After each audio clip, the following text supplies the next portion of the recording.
I kind of take all the FAQs I get via email from people and just kind of go through them and try to educate you on what the questions were and what the answers are. And I usually get really good reviews on it, so I've kept doing it now for about 4 quarters. So that's kind of the point of today's webinar. And as always, if you do have any questions throughout the presentation, please feel free to type them into the GoToMeeting toolbar. And certainly, feel free to email me your questions as well. So just to kind of review again, we're talking about Facebook. I think at the end of the day, people get sucked in or they get overwhelmed by what they hear at the local NAIFA meeting or, PIA or NAHU. They tend to go to the local meeting and they'll have a speaker and they kind of brainwash you into, thinking that Facebook is some sort of massive lead generation tool. And at the end of the day, that may be the case. But what I always like to do is I always try to kind of refocus everybody and say, look, here's the reality with Facebook. Enough of the BS. Here's the reality. Facebook is a place where probably 200 million Americans go on a weekly basis. Okay? That's a fact. And it doesn't matter if you like Facebook, if I like Facebook, what our opinions are, what's being said on Facebook. All of that is absolutely irrelevant. What is relevant is there's a lot of people going on it. We'll call it a stream of traffic, right? It's kind of like, I always kind of call Facebook a carnival. It's just a huge crowd of people. And at any carnival, think about it logically, at any carnival, there's all sorts of different things going on in the different corners, and there's all different sorts of groups of people. But one thing that we can all agree on is we're salesmen, and our job is to get in front of people. And to get in front of people, there's things that we can do that are free, and there's things that we can do that cost money. And the beauty of Facebook is if you want, you can get in front of a lot of people for free. Is it going to be the only marketing you do as an insurance professional? No. But it's a great thing to do as a complementary marketing service. And I think where a lot of people start to go wrong is they start to let their personal opinion and their feelings kind of affect the foundation. And so, if we kind of think back to the history of this industry, probably 50 years ago, there were people going door to door selling insurance, and maybe people still do it today. I doubt the percentage of success is high, but people went door to door. And why did they go door to door? They went door to door because that's where people were. It was a way to get in front of people. It was a place they could talk to people. And then things started to evolve, started to use the telephone. Oh, I can call people. Back in the 70s and 80s and 60s, why was cold calling so successful? It was successful because people respected the phone. They answered it courteously, and they would listen to you for at least a few seconds. In 2015, let's face it, it is acceptable in our culture to hang up on somebody, to hang up on a solicitor. I mean, my 95-year-old grandmother, she will hang up on you, and she is the most prim and proper person there is. I mean, she's a child of the 20s or whatever. But my point is she will have no remorse hanging up because in her mind, it's socially acceptable. So I guess where I'm going, and I don't like to ramble during these things, guys, but I guess where I'm going is marketing has evolved. It's evolved from knocking on doors to phone calls to actually sending out emails, right? Email marketing. And what's happened now? Everyone gets so many emails, they don't really pay attention to your email marketing as much as they used to. So where we are in 2015 is this crazy thing, or 2014, this crazy thing called Facebook, which is a large gathering of people talking, has become a place where we can market our brand, market our agency. And, the quick 30-second scenario, in my opinion, is create a page for your agency, okay? And once you create a page for your agency, try to get as many people as you can following that page. And on a daily basis, probably 5 times a week, you should be posting content that goes out to those followers. 1, it keeps your name in front of people. None of us can argue that's a bad thing.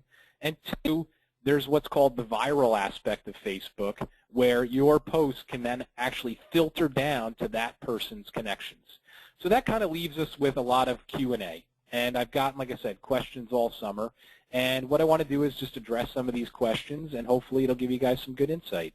So the first question, and I get this all the time, Ken, what is the point of having a personal profile now that I have one for my agency? And we're looking right now at my wife's profile. I didn't have time to sign into mine. You know what? Maybe I should sign in. Hold on one second, guys.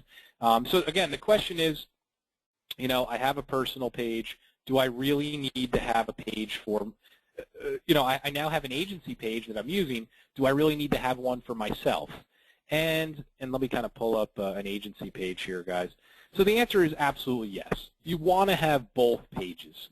And the basic reasons are simple. Each page, we'll call it the personal page and the business page, they're actually different pages with different tools and different uses. The business page, as you guys know, is designed for businesses. It has a reviews section. It has a photos section. It doesn't have friends. It has fans. It's got a lot of different things. It's got your agency website. But I think that the main answer is simple. You want to have the personal page and the business page because they can work in synchronicity, if that's a word, to each grow.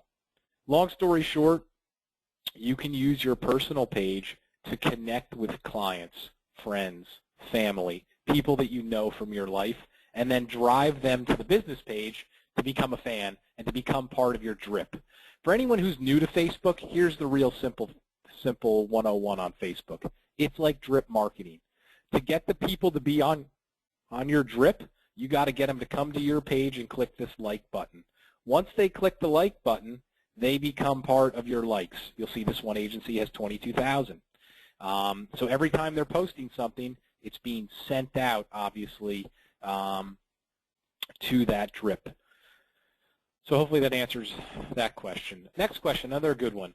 Who actually sees my posts? When I'm posting, where do they go and who sees them?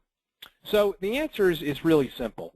If you are to post something, and you know, I'm just using these guys as an example because they have a good distribution. It doesn't look like they've been too active. These guys are actually not currently a client. Anyway, so they posted something about 4th of July. The question is, who sees it? Well, anybody that physically goes to their page is going to see it because on your page is a list of all the posts you've ever had, okay? But more importantly, when you post, it's going to all of your followers or fans' news feed. So right now, I'm looking at Ken French's news feed. And what is showing up? Well, posts from people that I'm friends with or posts of pages that I'm a fan of. See, I'm a fan of this page, Tap Into Randolph. They've posted. I'm now seeing it on my feed, right? If I continue to scroll down, obviously I'm seeing posts from people I'm friends with, but I'm also a fan of the New York Giants, and I'm seeing their posts on my feed. So that's where the posts are really being viewed. They're being viewed on what's called the news feed or the ticker. And that's why, you know, when we talk about posting strategy, we talk about using graphics, we talk about using content that obviously stands out because you're competing with other content. And it's important to understand that. Next question's a good one. Ken, how do I post an article that I find on the internet on my Facebook agency page? So here's what I suggest. Let's say you're on CNN.com, okay? And let's kind of pull up Ken's page real quick. So let's say you're on CNN.com and you're kind of looking around and you say, oh, I really want to post this asteroid's going to come close to Earth article. You know, to each his own, right? There's no right or wrong on Facebook. So you go to the article and you can certainly see it here. Now, here's where people get confused. You're going to see that there actually is a section here that says share. And you can actually click on this and share it right to Facebook. But in my opinion, you don't want to do that because aesthetically, the article is not going to be able to be customized really by you. So what I would suggest is go to the article and up in the, we'll call it the toolbar area, the web address area, is the actual address to the article. Double click on it so it's blue and click copy. So what we're going to do is we're going to copy and paste the link to our page. So now let's come back to our Facebook page, and all we're going to do is paste that article into the posting area. And you're going to see newly found asteroid to pass close to Earth. what you can do now is, one, you can create some text above it. So you can say, wow, this is scary, right? But more importantly, you can go down to the text below, and you can double-click on it, and you can change the text to anything you want just by typing. And you can even change the picture. So my point is this. One of the things that I've always, okay, so I'm rambling on, but I think to answer the question, I would always suggest getting the actual link to the article you want to post. Go back to your Facebook agency page and paste it in right there. And then you have the ability to customize it. And again, in my opinion, the advanced Facebook user is always thinking about customizing their posts. Because as I told you, if you understand the newsfeed aspect, the ticker, there's a lot of competition going on the newsfeed. So the more time you put into customizing your article or post, the more likely your post is going to get read, in my opinion. Next question is a good one. How much time a day should I really be putting into Facebook? And, in my opinion, it's a trick question to some extent, but the real answer is probably 2 minutes. You should be posting once a day, which takes about 1 minute. And then you probably should be trying to connect with people that you're talking to throughout the day, and that should take 10 seconds. So here's an example. Let's say you get an email from a new client. Hey, Bob, thanks for all your help buying the new homeowners policy. I really appreciate it. Let me know if there's anything I need to do, or are we all set? So you get this email from a new client. He's very happy with the work you've done. Really, you want to get this guy on your drip.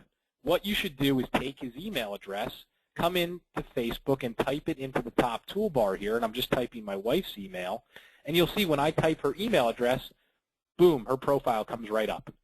And all you do is click on the Friends button and invite them to become a friend. So my point is you want to get into the philosophy or the habit of constantly growing your connections. And the same thing is with LinkedIn, guys. And I hear this all the time from agents. I mean, every day I get on the phone with people and they say, I really used to do that, and then I stopped doing it, and now I look back and I only have 500 connections when I should have 5,000 connections. And that's the reality. You need to have what I call a social media system in place where you're spending little bits of 10 seconds here, 15 seconds there, constantly growing your distribution, because at the end of the day it adds up. And over a year you may add 1,000 people. And those are 1,000 people getting your message. And again, the whole reason we do any of this is because people are paying attention to it. And it gives us a high probability of being heard and read. And as a salesman, that's all we can ask for.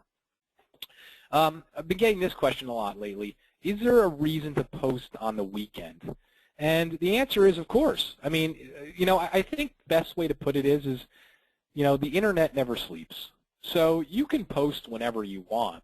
In my opinion, if you're, an average user, let's just try to get it done 5 days a week when you're at the office. But if you have time on the weekend, go ahead. Just remember this, though. On the weekend, people are going on the internet, they're relaxing, they're on their phones, they're on their iPads. They're probably not in work mode. So the types of posts that you have probably should be more relaxed. They should be geared more towards kind of that relaxed user. Don't want to be too pushy, and definitely you never want to solicit. In my opinion, soliciting is always death. You just get labeled a solicitor, just like that cold caller, and nobody's going to really pay attention to you moving forward. So you always want to kind of have a thought process on what type of content you're releasing. We get this a lot. Ken, should I use the boost feature in my posting? So just to kind of, and here's a post I just did about 2 seconds ago. So here's a post I did 2 seconds ago, and you'll see at the bottom here is a button called Boost. And really what boosting is it's kind of like pay-per-click marketing. You can actually send your post out to people you're not connected to by using the Boost feature. In my opinion, Facebook has yet to master this. I would suggest against using the Boost feature. And you could pay maybe $10 or $15 and increase your distribution. If you're looking to spend money on the internet, really want to use Google's pay-per-click advertising. That's where the money is better well spent. That's where you're going to really get your target market. And that's so important on Facebook is the target market aspect of it. And I don't think a lot of insurance agents understand that aspect, whereas on Google, you can really get it down to like your town and really make sure that those people are seeing your advertisements. And then finally, I get this question I had a lady in tears the other day calling me, how come I don't see my posts on my timeline? Well, the simple answer is this. If you guys have a Facebook page, you have to make sure that you're actually a fan of it yourself. Okay, so what am I saying? What I'm saying is if you're not seeing your posts for your agency on your timeline, it's probably because you're not a fan of your page. So you'll see that I'm not a fan of my page, and I do that strategically, but you'll see that there's a like button here. Make sure that you go to your Facebook page and that you click the like button, and I'll do it right now. So I'm clicking the like button. Now it says I'm following it, and the posts will now show up when I click home, which is my timeline. Okay, so I get that question a lot. Hey, I'm doing some posts and I'm just not seeing them. Is it because they're not going out? No, they're going out. It's just you're not part of the distribution because you hadn't liked the page, so you're definitely not seeing them. Okay, so just some quick questions here. First question is, does Google pay-per-click really work? The answer is absolutely, positively yes. I would bet my house on it. Google pay-per-click works, absolutely.